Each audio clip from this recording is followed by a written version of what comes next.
Colbyjack.net is proud to present From the Flames by Trisha M. Wilson.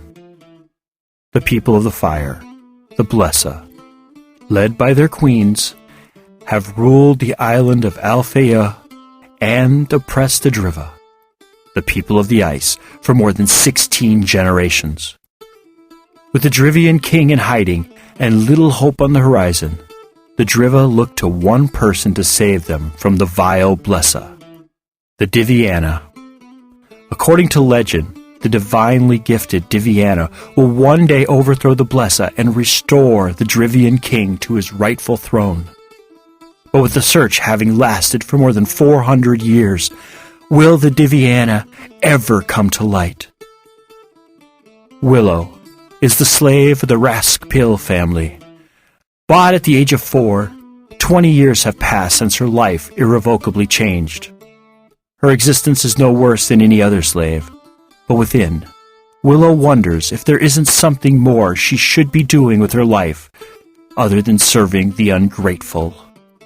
Ordered to travel with her master's family to Sondertoft, so her master's adult children can take part in an ancient rite of passage, Willow is shocked when she learns that she too must participate.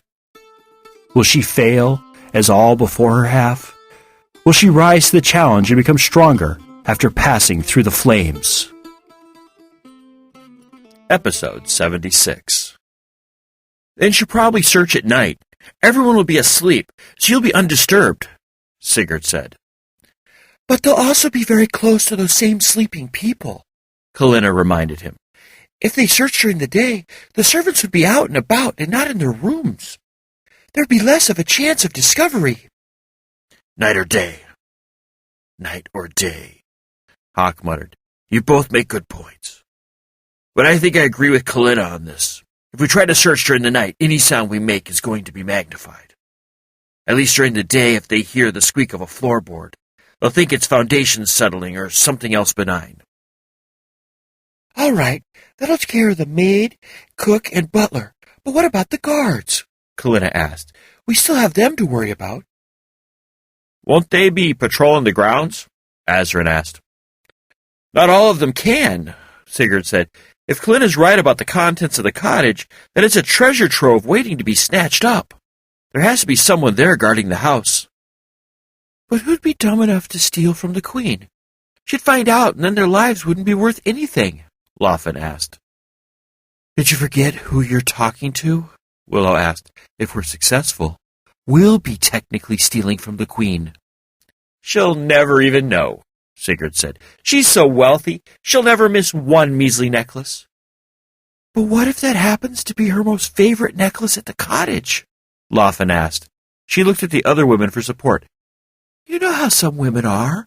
They find some piece of jewelry they love, and they'll kill to get it back.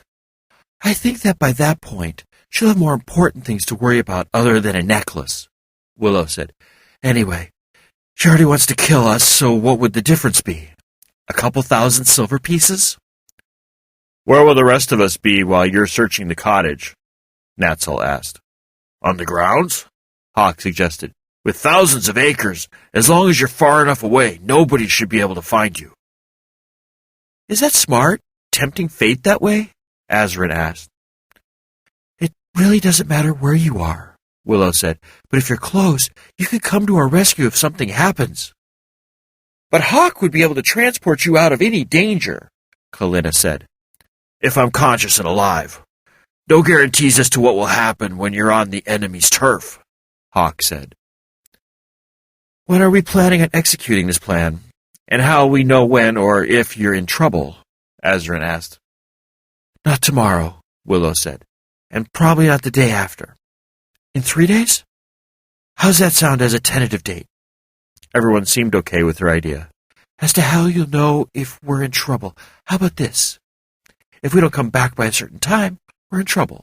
If it's taking longer than expected, Hawk can always pop away and let you know. Sounds good, Sigurd said. Kalina, can you give us a better idea of the layout of the house? You know, just in case the jewelry isn't in one of the attics.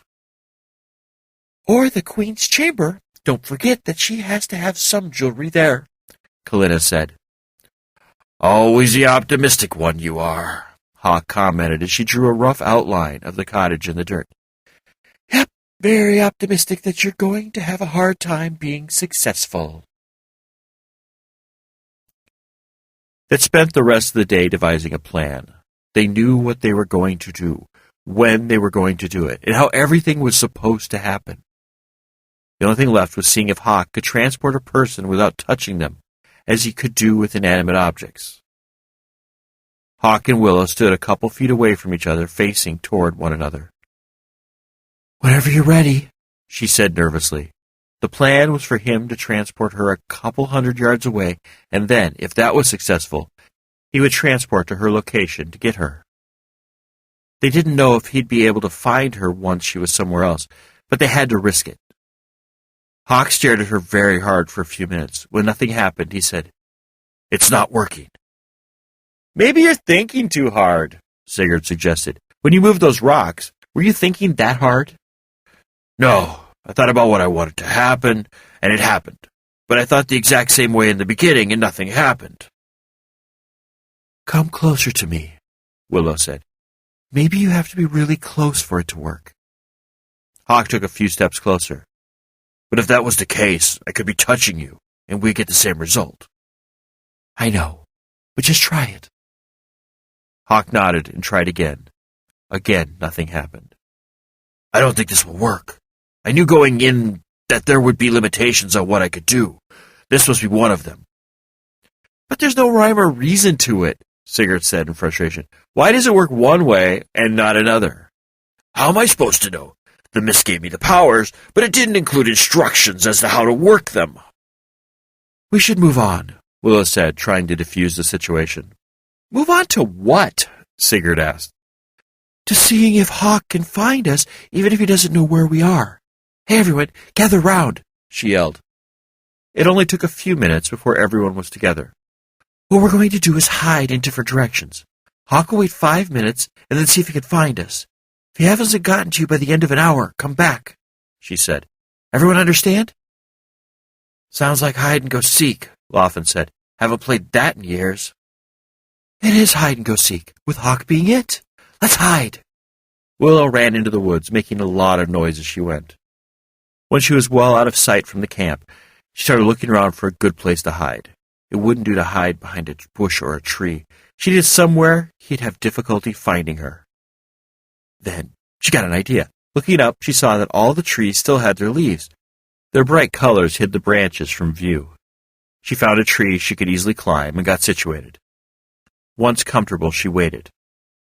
Not even 5 minutes had passed since she had settled into the tree that she heard a woman scream from fright. Willow was concerned that something had gone terribly wrong, but then she heard laughing. Everything was fine.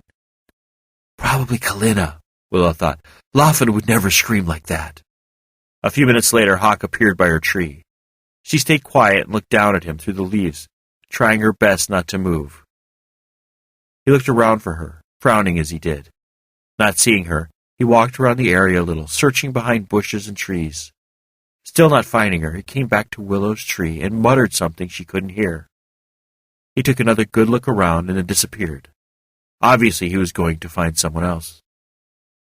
Willow was barely able to hold back a laugh of glee. He'd been so close, but still unable to find her. More time passed without Hawk reappearing. As Willow was about to get down from her tree to go back to camp, Hawk appeared. He landed in the exact same spot as last time. He looked around, trying to find her. Then, as if an idea had come to his mind, he looked up into the tree. His frown turned to a smile. I see you, Willow. Come down before I come get you. She still didn't move. There was still the possibility he was just guessing at where she was hiding, and that he really hadn't seen her. You're making me come get you, he said, still looking up at her. He took a step toward the first branch and lifted his arm to grab it, as if he were going to climb into the tree and bodily move her. Okay, Willow said, realizing the game was over. I'll come down. Move back, and I'll come down. Hawk stopped his upward motion and stepped back. As Willow started to climb down, he moved back even more, obviously satisfied that she wasn't going to give him any more trouble. When she got to the ground, she turned to him and said, Find the rest? Yes, Hawk said, taking her hand. You were the last one. Hiding in that tree was a good idea. I thought so, she said with a laugh. Hawk pulled her closer to him, so close she was brushing against him. Very, very clever. That's why I love you, you know. You always keep me on my toes. Before she could respond, he kissed her, hard, and with so much passion, Willow couldn't breathe. Then she was returning his kisses, not caring about breathing or anything else. All she cared about was him and the way he made her feel, the way they felt together. Perfect. Right. Later, so much later, Hawk raised his head.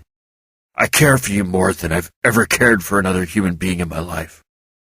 I would do anything for you, if you just asked. Just because I don't always tell you or show you doesn't mean I don't love you. Understand? Willow nodded. Hawk? Shush, he said, kissing her lightly, stopping her from speaking. Make your decision when you are ready. I'm not pressuring you.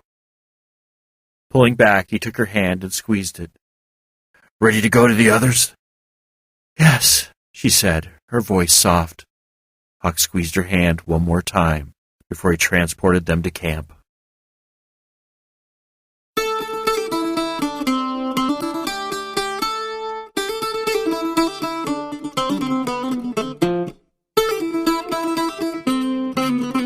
You have been listening to From the Flames by Trisha M. Wilson. Read, recorded, mastered, encoded, and produced by Colbyjack.net. This work is released under a Creative Commons 3.0 Attribution, Non-Commercial, Share-alike license. Do what you want with it, just don't try to profit from it. Heaven knows we can't. If you have any questions, comments, or rants you wish to share with us, we can be reached at Colbyjack at Colbyjack.net. That's COLBYTRAX @COLBYJACK.net. Yep, I sing it too. If you want to follow the exploits of Trisha in Twitterland, just search for Lady Trisha W on Twitter, or follow the ever-dashing, courageous, hardworking, intelligent, and immensely humble Colbyjack on the Twitters as well. If you find that you can't, just wait to find out what will happen with Willow, the strong dude and the annoying dude. Be heartened to know that From the Flames is available from Amazon, Barnes & Noble, and Smashwords, as well as from our little shop. Didn't you know about our little shop? Why, yes, we have a little shop located at shop. That's shop.colbyjack.net. That's shop.colbyjack.net. Yeah, real original there.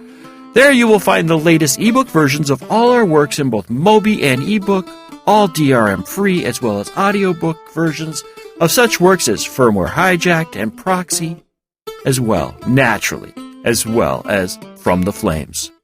The audiobooks differ from the podcasts in that the headers and bumpers only run once, and the episodes are grouped into hour-long episodes for easy burning to CD or for downloading on the go. If you find you don't need any stuff, but just want to thank us monetarily for our efforts here, just head on over to Colbyjack.net, select either audio or visual, and look for the donate button located on the blog roll. Well, anyway, thank you for listening, have a wonderful week, and remember to be fabulous.